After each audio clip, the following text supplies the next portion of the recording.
Saudara, Komisi Pemilihan Umum kini dihujani kritik pasca menghilangkan tabulasi rekapitulasi perolehan suara pemilu di Sirekap. KPU beralasan penghentian diagram rekapitulasi untuk mencegah disinformasi. Komisi Pemilihan Umum Republik Indonesia kini menuai kritik dari sejumlah pihak usai menghilangkan tabulasi rekapitulasi suara dari Sirekap. KPU saat ini hanya akan menampilkan foto formulir model C hasil dalam Sirekap.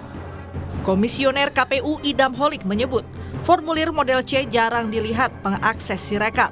Sebagai gantinya, KPU Kabupaten, Kota, dan Provinsi yang telah melakukan rekapitulasi manual dan wajib mempublikasikan hasilnya di website dan media sosial masing-masing KPU daerah.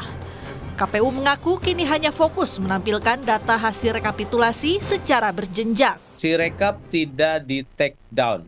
Sirekap tetap berfungsi, yaitu mempublikasikan foto formulir model C hasil plano. Dan ini memang sesuai dengan tujuan utama Sirekap agar memperkenalkan foto formulir model C hasil plano kepada masyarakat. Nah, selama ini ternyata banyak pengakses Sirekap yang tidak melihat foto formulir model C hasil plano. Ya, sehingga pada akhirnya ketika terjadi ketidakakuratan teknologi Sirekap dalam membaca foto formulir model C hasil plano yang memuat data perolehan suara, maka itu menjadi polemik.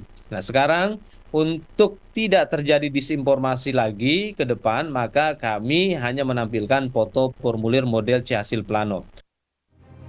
Ketua KPU RI periode 2017 hingga 2023 Arief Budiman menyebut, ini sebagai kemunduran dari aplikasi Situng yang telah digunakan KPU pada pemilihan umum sebelumnya.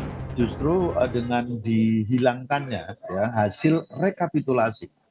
Kan yang masih ditampilkan adalah hasil penghitungan, tetapi hasil rekapitulasinya tidak lagi ditampilkan.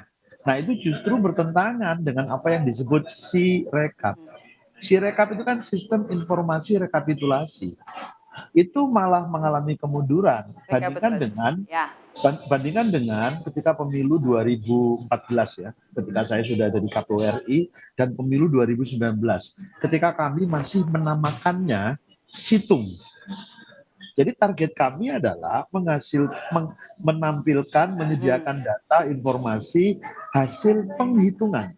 Kemudian ketika Sirekap bermasalah, kemudian pelayanan kepada publik yang jadi korban. Artinya pelayanan itu kan jadi menurun. Harusnya publik bisa melihat hasil penghitungan plus hasil rekapitulasinya. Gitu loh. Karena tahapan pemilu itu kan mulai dari pemungutan, penghitungan, lalu rekapitulasi. Nah, ini kan berhenti. Informasi itu berhenti di tahap penghitungan. Kritik selanjutnya muncul dari Perludem. Ketua Pengurus Perludem Hoirunisa Nur Agustiati menilai, menghilangkan tabulasi di Sirekap tak bisa otomatis mencegah disinformasi. Ya, saya rasa tidak ya. Kalau untuk mencegah disinformasi ya harusnya KPU memberikan informasi yang sekomprehensif mungkin.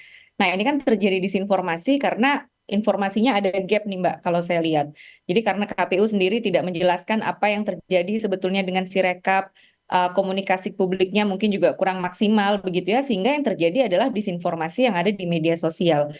Kalau alasannya adalah supaya tidak ada polemik di publik, maka menurut saya Sirekapnya yang harusnya diperbaiki, justru bukan grafiknya yang dihilangkan. Sirekap ini kan bisa dikatakan sebagai jembatan ketika publik menunggu proses penghitungan yang cukup lama 35 hari itu. Kan di dalam 35 hari ini kan semua orang ingin tahu lah progresnya seperti apa. Makanya Sirekap memunculkan grafiknya. Dan di sini pula kita bisa mengontrol juga, mengawasi jalannya proses rekapitulasi. Nah, justru permasalahan ini kan publik jadi tahu ketika itu dibuka gitu. Nah, khawatirnya ketika kemudian ditutup, malah ini membawa ke ruang yang lebih gelap, Mbak. Ketua Bawaslu Rahmat Bagja meminta KPU menjelaskan kepada publik alasan hilangnya tabulasi perolehan suara dan hingga kapan dihentikan. Sistem yang sudah dibangun itu tidak menampilkan apa yang seharusnya ditampilkan. Nah, sekarang kan sudah dihentikan misalnya. Berapa lama? Kemudian kenapa itu tidak presisi? Itu juga sampai sekarang belum dijelaskan. Habis itu kan seharusnya ada formulir DA, DA1, DB yang bisa ditampilkan ke kecamatan. Sehingga masyarakat bisa melihat perbedaan, jika ada permasalahan yang terjadi hasil dengan rekap di tingkat kecamatan atau teman-teman saksi. Per Selasa 5 Maret, KPU menghilangkan laman Sirekap. Hal ini dilakukan di tengah sorotan publik soal dugaan penggelembungan dan pencurian suara di pemilu 2024. Kini publik tak lagi bisa melihat jumlah dan persentase perolehan suara Pilpres dan Pileg. Hal ini berujung kesulitan publik mengawal suara di pemilu 2024. Tim Liputan Kompas TV.